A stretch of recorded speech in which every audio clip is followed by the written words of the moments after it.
Hola, hoy vamos a ver los diagramas de bloque, que son nuestro lenguaje de programación. Para eso vamos a ver primero cómo es básicamente una computadora. La compu es un artefacto que básicamente tiene un algoritmo o programa que está ejecutando. La vamos a imaginar que siempre está ejecutando un algoritmo. Y cada una de estas líneas que estoy escribiendo serían las instrucciones secuenciales de ese algoritmo que la computadora está ejecutando. Además, la computadora tiene una memoria que podemos imaginarla como celdas en donde almacena información. La computadora siempre almacena la información en forma de números.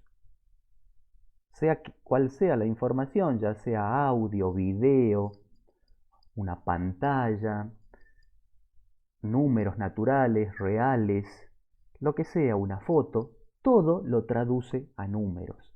Y estrictamente hablando, números binarios. ¿Sí? Nosotros los podemos representar o imaginar en base 10 o en base 16, pero en el fondo de todo, esos números son binarios. Es lo que siempre nos imaginamos, ceros y unos viviendo en la computadora, transmitiéndose de un lugar para otro.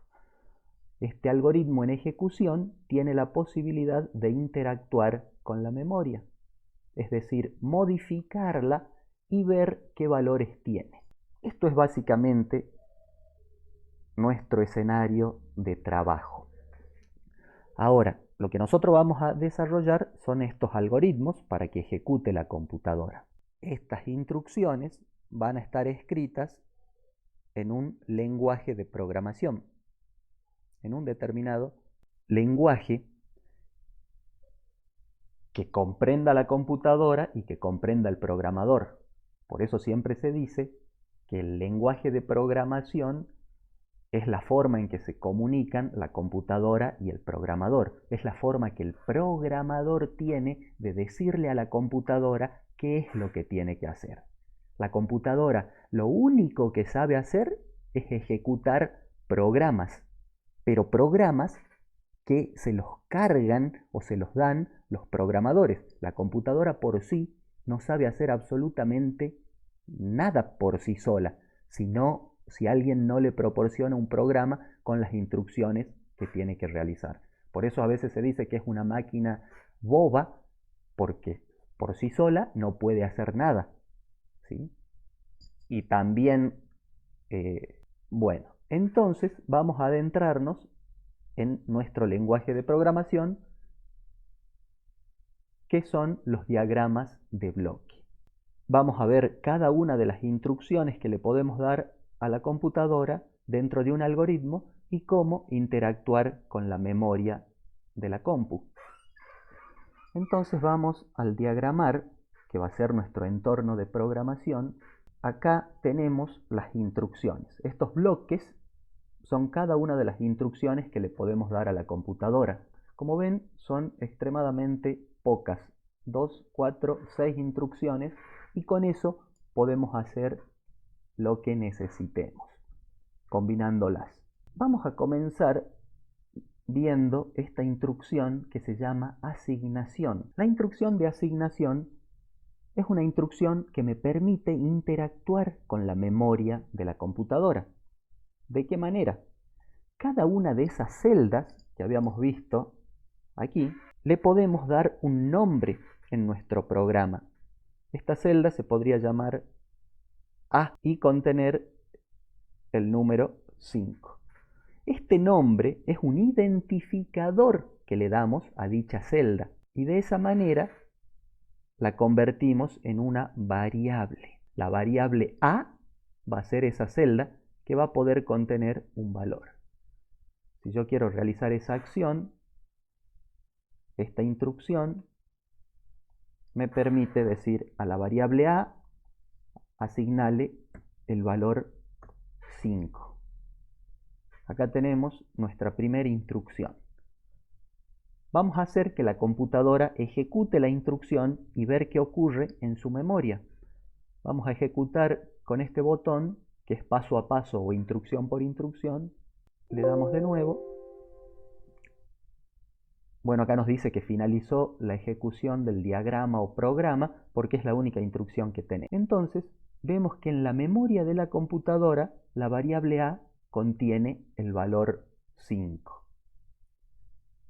De la misma forma, podemos seguir trabajando sobre esa misma variable y decir ahora que la variable a contenga otro valor. No tiene mucho sentido esto, este programa no tiene mucho sentido, pero para ver cómo funcionan las variables dentro de la memoria de la computadora. Entonces vamos a ejecutar instrucción por instrucción. La variable a toma el valor 5, se acaba de ejecutar esta instrucción. Cuando ejecutemos la siguiente instrucción, la variable a va a tomar el valor 234, como podemos observar aquí.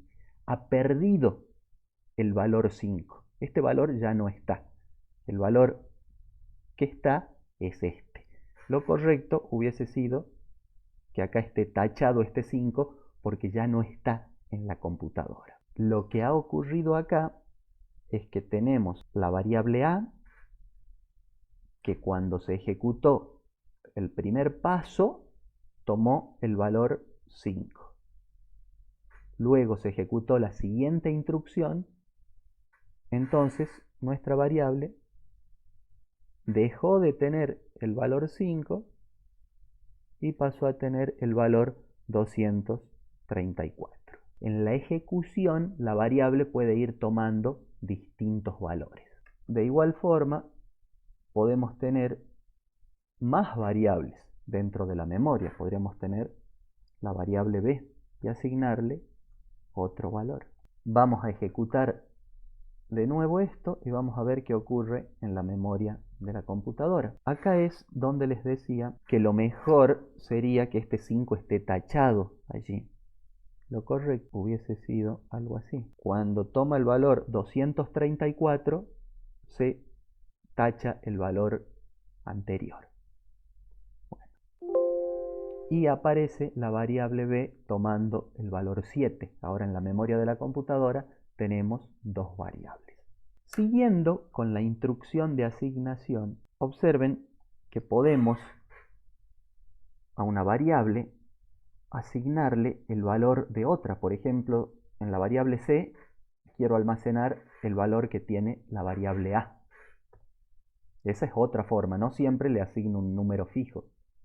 Veamos qué ocurre allí. Observen ahora que se va a ejecutar esta instrucción donde c toma el valor de a. Otra forma de asignar valores a una variable es con una expresión matemática, que en la variable c quiero asignar el valor de a más b más 67. También es permitido en la instrucción de asignación ese tipo de asignaciones.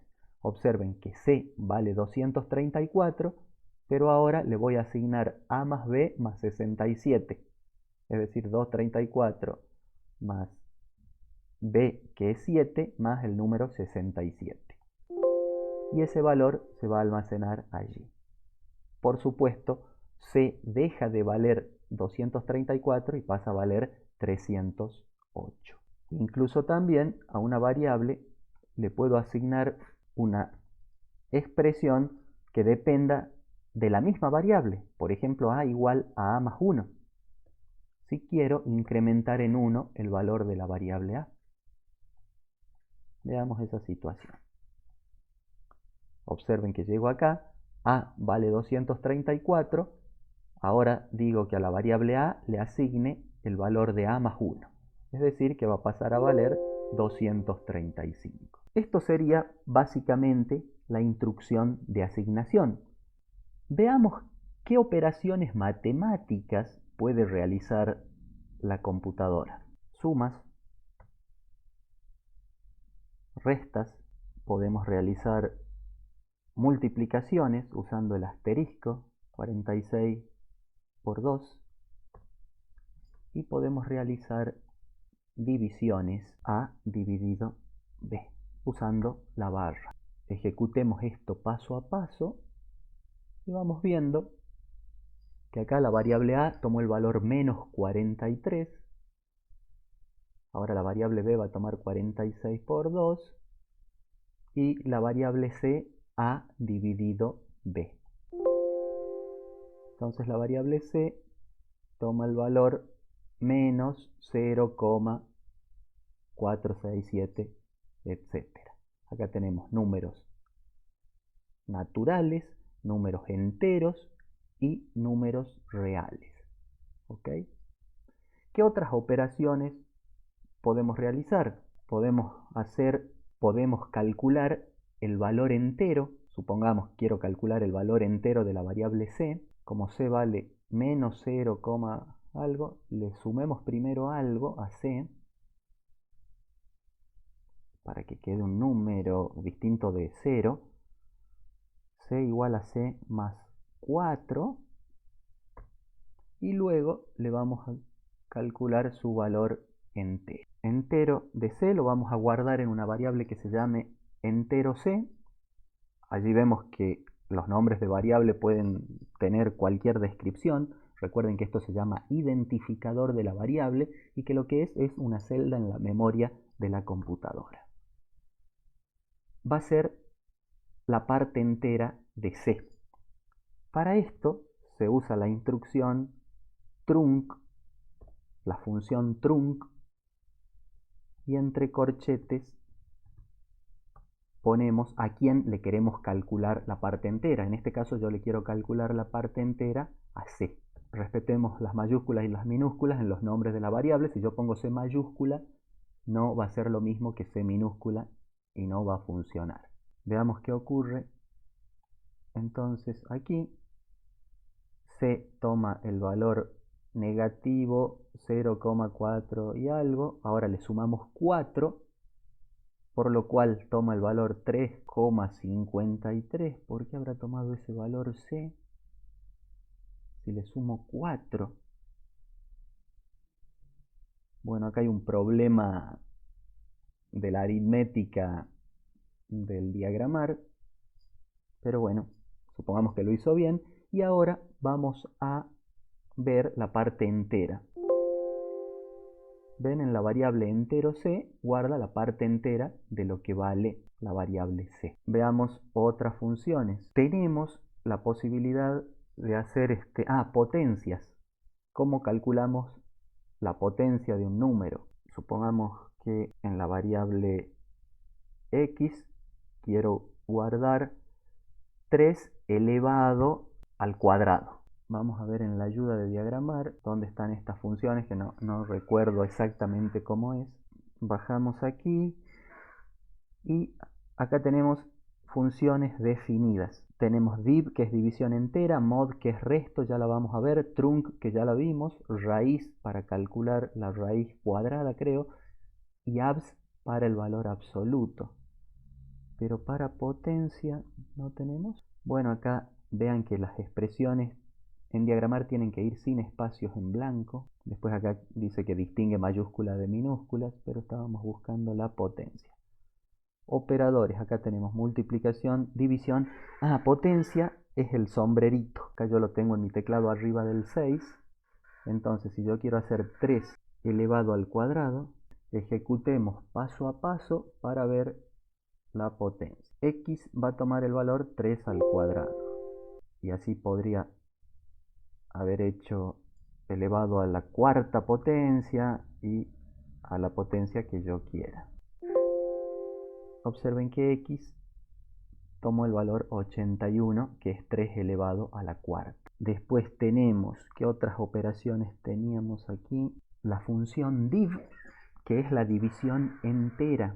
Vamos a usar la variable e igual a la división entera entre un número y otro. Vamos a usar mucho esta función. 45 o supongamos 21 dividido 4, van a observar, bueno, vamos a usar la ejecución de todo el programa porque lo que nos interesa ver es la última instrucción. Allí va mostrándonos la ejecución del programa. Va demorando un segundo en cada instrucción y nos dijo que se ha producido un error. Bueno, ese segundo que va demorando es porque acá dice 1000, o sea 1000 milisegundos. Lo vamos a reducir para que demore una milésima de segundo y no vaya tan lento. Y el error es porque acá los argumentos, es decir, los dos operandos, el 21 y el 4, tienen que ir separados por un punto y coma, no por una coma. Allí está punto y coma, y ahora vamos a ejecutar, y debería ejecutar todo mucho más rápido. Ahí está. No pudimos ni ver porque iba pintando en verde cada milisegundo. La cuestión es que E tomó el valor 5, porque 21 dividido 4, haciendo división entera, es 5. La división entera, 21 dividido 4, es de 5. 5 por 4, 20, de resto 1. Esta va a ser la división entera. Y ahora vamos a ver cómo obtener el resto, que también es de mucha utilidad. El resto se obtiene con la función mod. A la variable esta le pongamos resto, ese nombre resto, mod, siempre en mayúscula las funciones, el mod de 21 dividido 4, 21 punto y coma 4. Y acá en vez de E le pongamos división entera a la variable. Ejecutamos esto, ejecutamos de una sola vez y veamos qué pasó en la memoria de la computadora. División entera tomó el valor 5 y resto el valor 1. ¿Ven? De esa manera obtenemos el resto. Entonces este es el div y este es el mod. ¿Qué otra función nos queda por ver? Raíz, que es simplemente calcular la raíz cuadrada de un número. Si necesito calcular la raíz cuadrada, le pongamos a la variable raíz quad, ponemos raíz y entre corchetes el número del cual queremos calcular la raíz. Supongamos que queremos calcular la raíz cuadrada de la variable x. Recuerden que era x mayúscula. Mayúscula. Ejecutamos y va a quedar en 9. Falta ver la función de valor absoluto. Esta función lo que hace es elimina el signo negativo en un número. Por ejemplo, si A vale menos 58 y a B le asigno el valor absoluto de A, vemos que A vale menos 58 y B toma el valor 58 positivo. Cuando el número es positivo, 123, la función valor absoluto devuelve el mismo número. Bueno, con esta única instrucción que hemos aprendido para acceder a la memoria, vamos a ver si podemos realizar algunos programas, que después vamos a ver que no son programas porque no interactúan con el usuario. Pero como es la única instrucción que conocemos, vamos a intentar realizar algunas funcionalidades. Por ejemplo, si tengo el problema de que deseo conocer el perímetro de un rectángulo conociendo su base y su altura, podría realizar el siguiente programa. Digo, conozco la base, que es igual a cierto valor, la altura, ponemos otro valor. Entonces, el perímetro del rectángulo va a ser la suma de los 4 lados. Tiene 2 lados de 24, es decir, base más base, y 2 lados que son la altura de 78, más altura más altura. Entonces podría decir que si ejecuto este programa, La variable base toma el valor 24, la variable altura el valor 78 y la variable perímetro del rectángulo va a tomar 204, que sería la suma de los cuatro lados, es decir, su perímetro. También podría simplificar aquí poniendo 2 por base. Recuerden que va sin espacios en blanco, más 2 por altura. Entonces, el perímetro da 204. Si tengo otro rectángulo que tiene base 5 y altura 3, su perímetro será 16. Guardemos nuestro primer programa.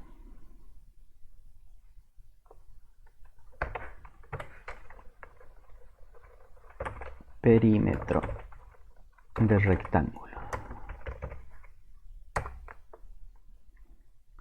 Si quisiese calcular, además del perímetro, el área, puedo hacerlo en otra variable que se llame área rectángulo, que va a ser igual a base por altura. Pongamos 1 aquí para que ejecute más rápido.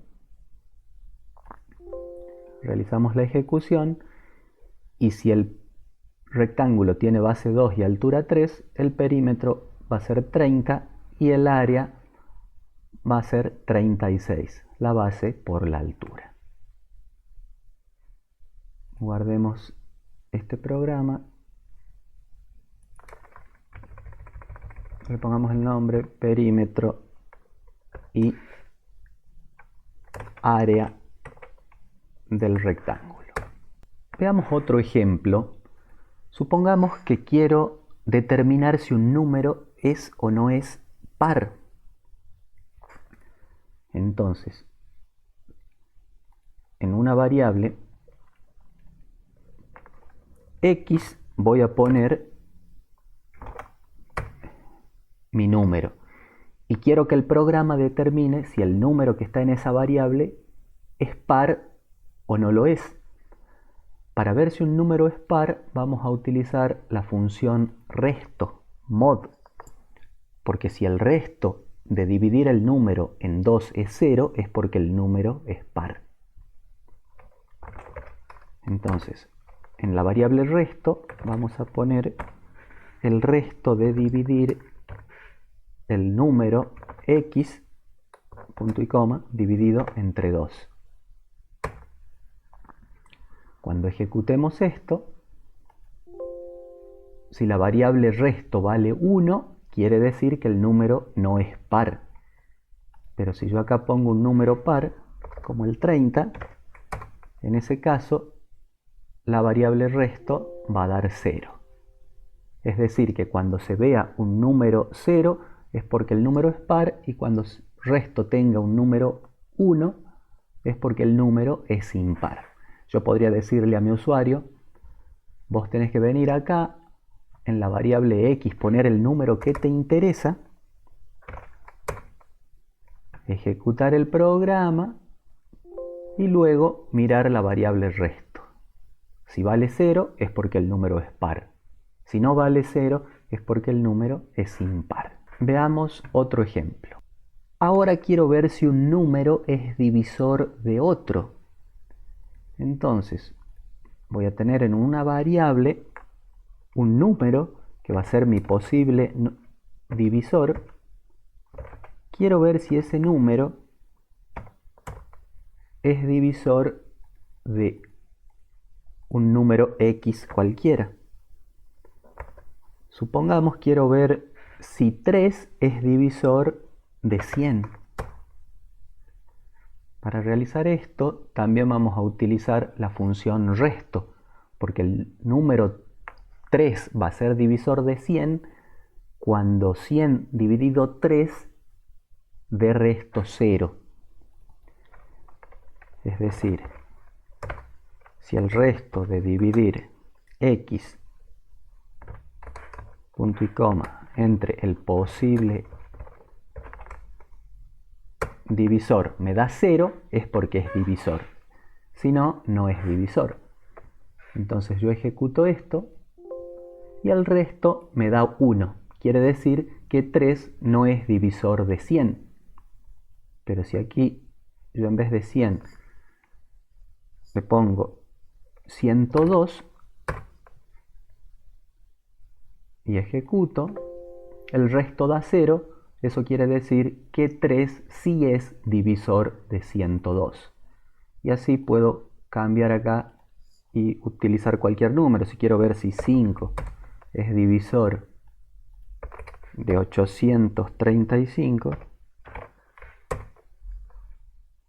ejecuto el programa, el resto me da 0, quiere decir que sí es divisor. Y si pongo acá 837, el resto me da 2, entonces quiere decir que 5 no es divisor de 837. Guardemos esto, pongamos divisor. Hagamos uno nuevo. Quiero ver si un número A es múltiplo de B. También vamos a utilizar la función resto. En la variable resto voy a guardar el resto de realizar la división entera. Yo quiero ver si A es múltiplo de B, para lo cual tiene que cumplir que B sea divisor de A. Es decir, que cuando yo divida A en minúscula A entre B, me tiene que dar resto 0. Quiero ver si 50 es múltiplo de 10. Ejecuto esto. Como el resto es 0, quiere decir que A es múltiplo de B. 50 es múltiplo de 10. La matemática es exactamente la misma que para divisor, porque cuando B es divisor de A, significa que A es múltiplo de B. Para que lo tengan en cuenta, vamos a guardar esto como múltiplo. Veamos otro ejemplo. Dado un número, deseo obtener su dígito menos significativo. El dígito menos significativo es el que ocupa la posición de la unidad, en este caso el 3. Para eso también se utiliza la función mod. Asignación ahí. El dígito menos significativo, es decir, la unidad, va a ser igual al resto de dividir el número entre 10. Esto es algo que vamos a usar bastante porque hacemos muchos problemas con los dígitos de los números naturales. Entonces, veamos que al ejecutar esto nos da un error. Dice la variable x no está definida. Lo que pasa es que aquí usé x en minúscula y aquí en el mod puse x con mayúscula.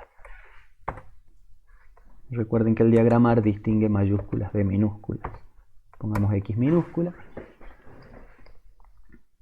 Ejecutamos y vemos que la variable dígito menos significativo obtiene el número 3, es decir, el dígito menos significativo de este x. Si x tuviese otro valor, 4857, ejecutamos, la variable x obtiene el dígito menos significativo. Guardemos dígito menos significativo.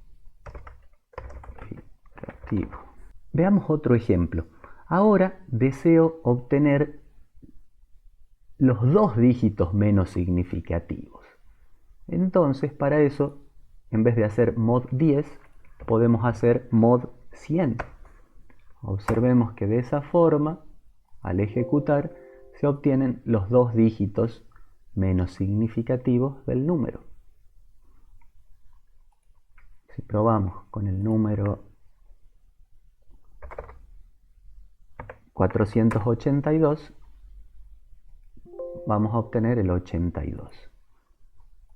Si el número tiene solamente 2 dígitos, los 2 dígitos menos significativos son el mismo número. Y si el número tiene un solo dígito, ¿qué ocurrirá?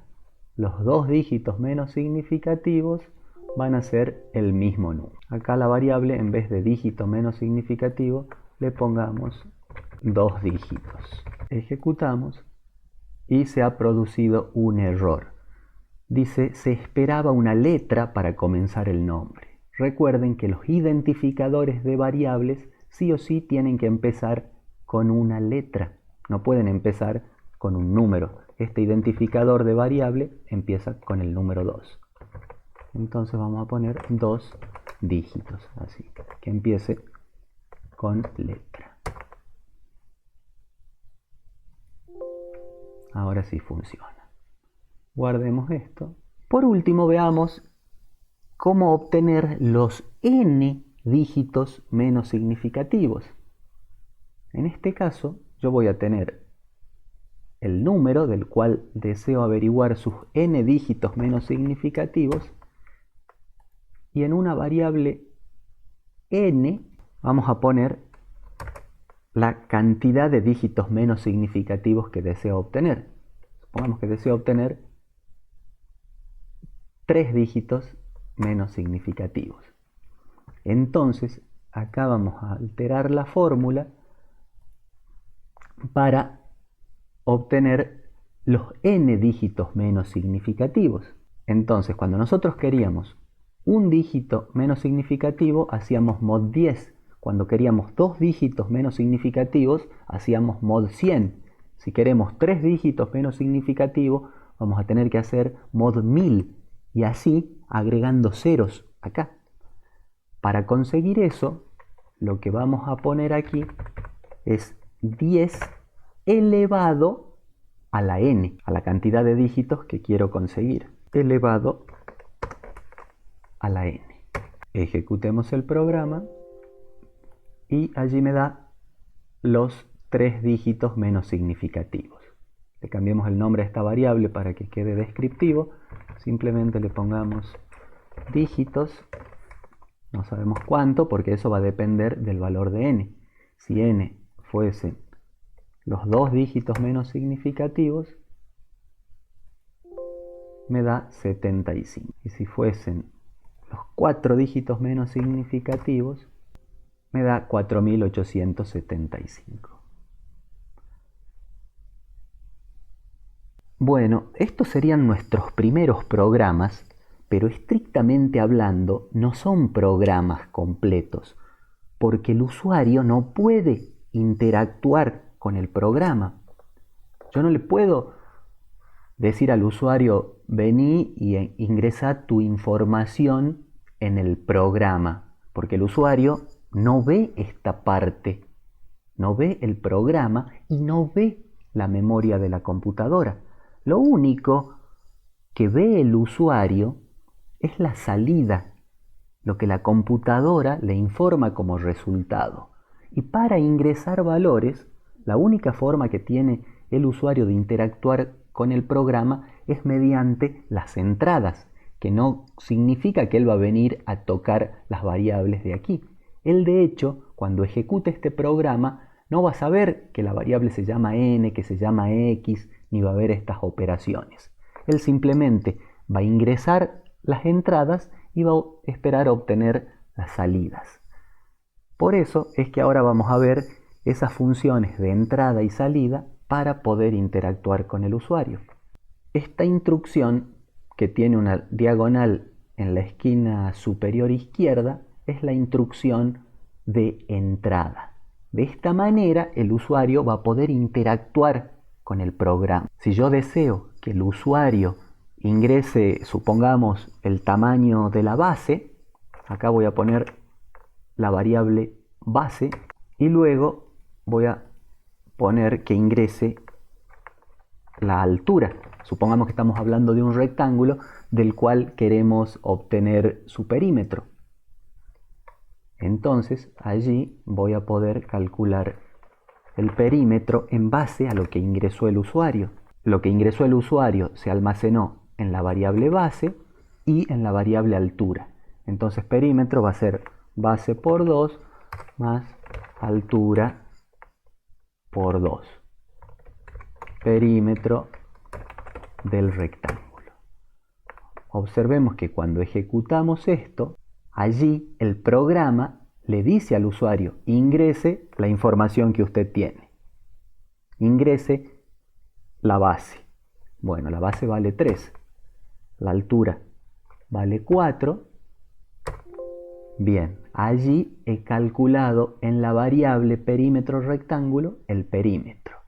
Pero dijimos que el usuario no puede ver dentro de la memoria de la computadora. El usuario no sabe que existe una variable que se llama perímetro de rectángulo ni qué valor tiene. Entonces le tengo que informar con una salida cuál es ese valor del perímetro. Para eso vamos a usar la instrucción de salida, que es esta, la que tiene 2 diagonales en la parte inferior del rectángulo. Entonces acá le voy a decir que se le informe al usuario el valor de la variable perímetro rectángulo. Cuando ejecutemos esto, el usuario ingresa la base, la altura, y acá en salida es lo que sí ve él. Acá esta parte es como la pantalla, el monitor de su computadora. Ahí él va a ver que el perímetro del rectángulo vale 14. Entonces estas serían las instrucciones de entrada y de salida. En las instrucciones de salida podríamos agregar un cartelito informando que ese número representa el perímetro de un rectángulo. El perímetro del rectángulo es 2 puntos y separado por coma el valor, o la variable, perdón, de la cual tiene que mostrar su valor. Y el cartelito va entre comillas 2. Base 5, altura 3. Y en la salida le muestra más información. Le dice el perímetro del rectángulo es 16. Acá muestra el nombre de la variable, pero en general los lenguajes de programación, cuando uno hace una salida de una variable, no muestra los nombres de variables. Así que eso no debería mostrarse. Pero bueno, el diagramar lo muestra. No hay problema por eso. Ahora sí tenemos un programa completo, porque el usuario puede interactuar ingresando entradas y recibiendo salidas. Traigamos el que mostraba los n dígitos menos significativos. Y en vez de asignarle el valor a las variables, lo que vamos a hacer es permitirle al usuario que ingrese. El usuario va a ingresar el valor de la variable n, entonces esto se elimina, esta asignación, y va a ingresar el valor de la variable x, que es el número del cual deseo obtener los n dígitos menos significativos. Marcamos esta y la eliminamos. Y como salida vamos a mostrarle al usuario diciendo: los n, entre comillas de nuevo, dígitos menos significativos son 2 puntos y coma la variable dígitos. Recuerden que no se puede poner ningún espacio en blanco salvo dentro de las comillas, que son parte de los cartelitos o de los literales o mensajes literales que se muestran. De esta manera, cuando yo ejecute, me pide cuántos dígitos vas a querer. Quiero 3 dígitos menos significativos del número X. Ingresa el número X. 57.893. Entonces en la salida el usuario ve los 3 dígitos menos significativos son 893. Por ahí quedaría mejor que pida primero el número y luego la cantidad de dígitos menos significativos.